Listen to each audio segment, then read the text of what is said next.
Jadi ibu rumah tangga ternyata capek juga ya. Please Fani, semangat yuk, semangat. Jangan ngeluh. Ya, kenalin nama gue Fani. Umur gue sekarang 21 tahun. Dan gue udah jadi single parent buat anak gue, Shiva. Pasti kalian bertanya-tanya kan, loh kok bisa sih umur masih muda 21 tahun udah jadi single parent? Nah, biar kalian gak penasaran, gue akan cerita ke kalian.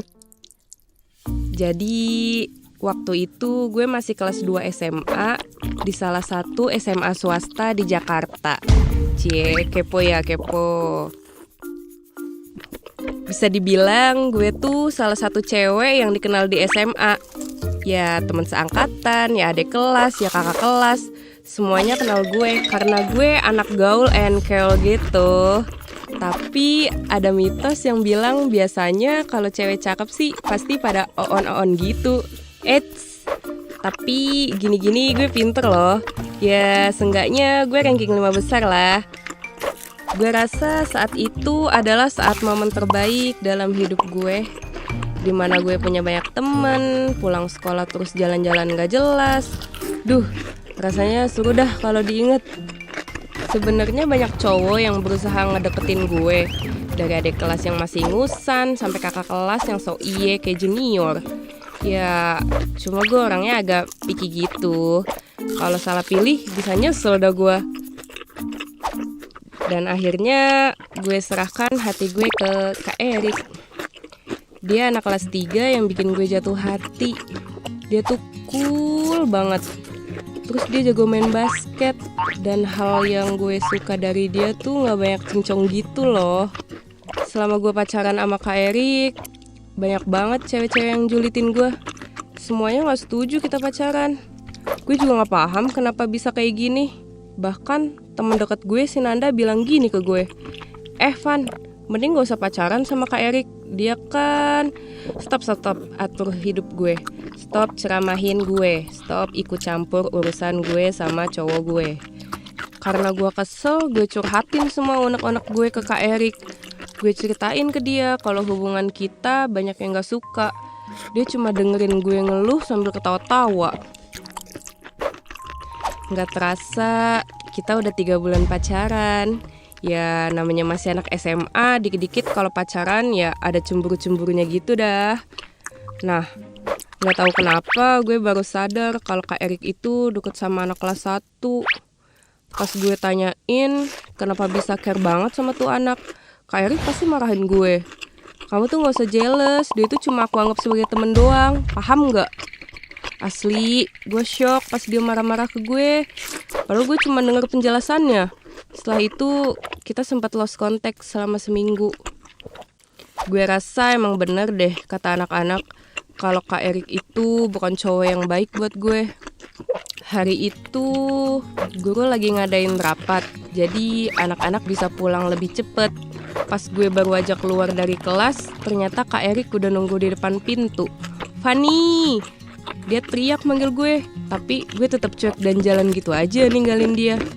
Fani, tunggu. Aku bisa jelasin semuanya. Dia lari ngejar gue, tangan gue dipegang dengan erat. Di situ gue ngerasa kasihan sama dia sih, dan gue kasih dia kesempatan buat jelasin semuanya. Gak tahu kenapa mendadak hati gue luluh lagi sama dia. Dan gue dengan mudahnya memaafkan kesalahan dia. Gue orangnya gak tegaan gitu sih, apalagi minggu depan Kak Erik mau UN. Setelah kita baikan, hubungan kita berjalan seperti biasanya. Malah gue makin sayang sama dia. Gue sering diajak ke rumahnya pas lagi sepi. Dan ini berlangsung lama. Ya, kalian tau lah kalau dua lawan jenis berduaan pasti yang di tengahnya itu setan. Dan setelah berjalan 1 tahun, gue naik ke kelas 3 dan dia udah lulus SMA. Kak Erik memutuskan kuliah di luar kota. Sampai suatu ketika ada yang aneh sama diri gue. Gue udah 2 bulan lebih gak dapet juga. Sumpah ini mimpi buruk. Gue tahu kalau sebagai remaja belasan tahun siklus menstruasi itu sering gak stabil. Tapi kalau diinget-inget kebiasaan gue sama Kak Erik, segala cara gue udah coba untuk memperlancar datang bulan. Gue udah makan nanas muda, semangka, jeruk nipis. Bakso bakar gue juga makan, tapi gak dapet juga. Jir, apa jangan-jangan gue hamil ya? Pikiran ini mulai menghantui diri gue. Pagi, siang, malam, hidup gue gak tenang. Sampai akhirnya pas lagi upacara bendera hari Senin, badan gue berasa lemes banget. Badan gue mendadak terhuyung ke depan dan semuanya gelap. Gue terbangun karena aroma minyak kayu putih yang menyengat. Dan ternyata gue udah di UKS. Di situ ada teman gue juga, si Nanda. Kebetulan dia juga anggota PMR di sekolah gue. Gue kira ketika gue di UKS dan ditemani segelas teh hangat bisa jadi solusi buat badan gue yang lagi gak enak ini. Tahu-taunya gue mau muntah. Nanda refleks ngasih gue plastik hitam buat muntah. Singkat cerita, gue diizinin buat pulang ke rumah dan Nanda yang nganterin. Sebelum sampai rumah, gue minta Nanda buat nganterin gue ke apotik. Semoga dia gak curiga. Pas di apotik, gue deg-degan. Gue celinguk di sekitar gue. Pada orang ya yang lihat. Gue malu kalau ada orang lain yang tahu gue beli tespek. Akhirnya pas keadaan mulai sepi, gue beraniin diri buat nanya ke mbak-mbaknya yang jaga. Mbak, mbak, jujur gue grogi. Mbaknya balik nanya, iya dek, ada yang bisa saya bantu? Gue bilang, mbak, ada tespek gak? Seketika hening sesaat. Mbaknya ngeliat gue dengan seksama. Terus dia bilang, oh ada kok ada. Dan dia ngambilin tespek itu. Karena gue takut dan gak mau ditanya ini itu, jadi gue langsung bayar dan nyelonong keluar. Waduh, gila. Di parkiran, Nanda nungguin gue sambil masang muka penasaran. Dia tanya, lu beli apaan, Van? Masuk angin kan lu? Gue berbohong lah. Iya nih, gue beli obat buat jaga-jaga aja di rumah. Hehe. Sampai di rumah, gue buru-buru ke kamar mandi dan ngunci pintu. Rasa parno gue makin menjadi-jadi. Dan ketika gue coba tuh tes pack, hasilnya holy shit, strip 2. Ambiar. Gue nangis jadi-jadinya di dalam kamar mandi. Untung suasana rumah lagi sepi. Gue berusaha ngasih kabar ke Kak Erik yang lagi kuliah di luar kota. Kak Erik, kamu janjikan gak akan ninggalin aku? Tapi chat WA gue gak dibales. Dirit aja juga enggak. Gue takut. Gue bener-bener shock dengan ini semua. Akhirnya gue spam chat ke dia. Tiap pulang sekolah, gue selalu langsung pulang ke rumah. Gak main, gak nongkrong, bahkan gak keluar dari rumah.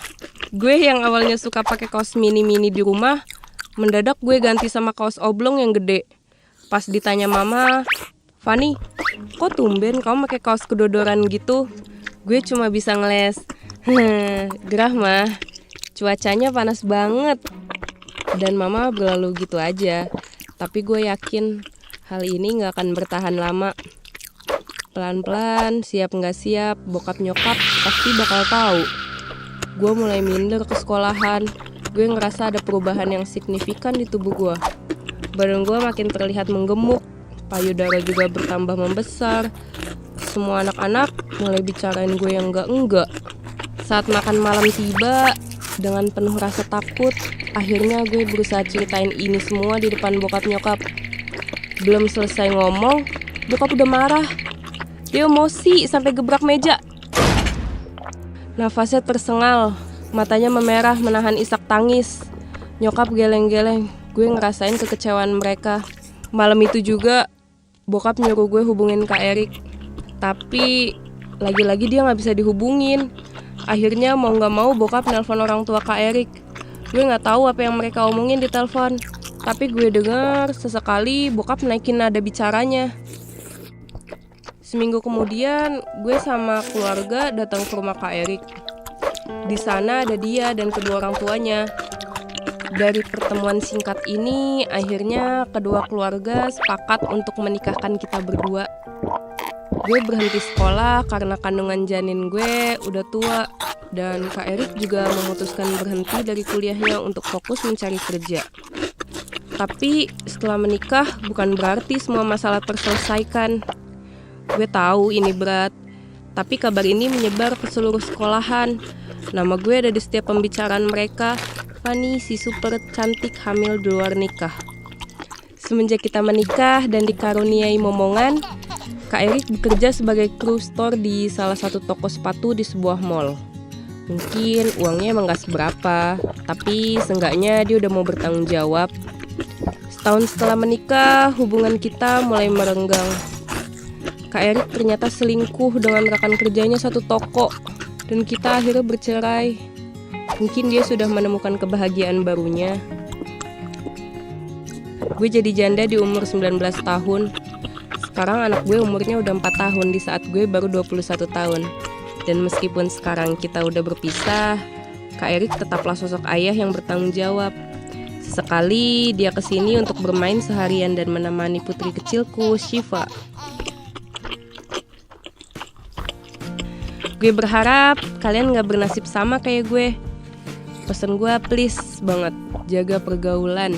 Jangan sampai kalian menyesal seperti gue. Kenikmatan sesaat yang akan mengubah hidup lu dalam sekejap. Hati-hati, di luar sana banyak cowok-cowok yang gak bertanggung jawab. Tapi gue gak menyesal.